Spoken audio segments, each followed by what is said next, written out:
اگر کسی شخص کے بدن سے خون نکلتا ہے اور وہ نکل کر بہہ جاتا ہے، زخم سے آگے بڑھ جاتا ہے، تو اس شخص کا وضو ٹوٹ جائے گا۔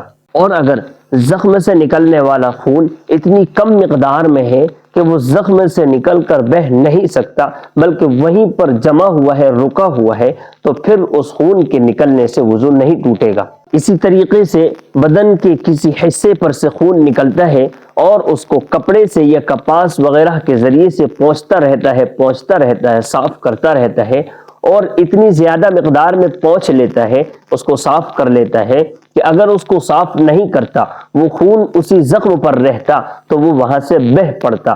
اتنا زیادہ خون صاف کر لیتا ہے تو اس کو یوں نہیں سمجھنا چاہیے کہ یہ خون تو بہا نہیں ہے، میرا وضو نہیں ٹوٹے گا، بلکہ اس طریقے سے زیادہ مقدار میں خون کو صاف کرنے سے وضو ٹوٹ جائے گا۔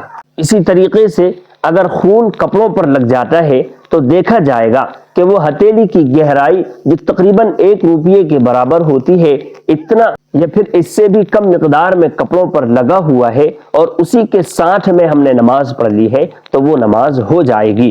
لیکن اگر نماز سے پہلے اس خون کے لگنے کا علم ہو جاتا ہے تو اس کو ضرور صاف کر لینا چاہیے۔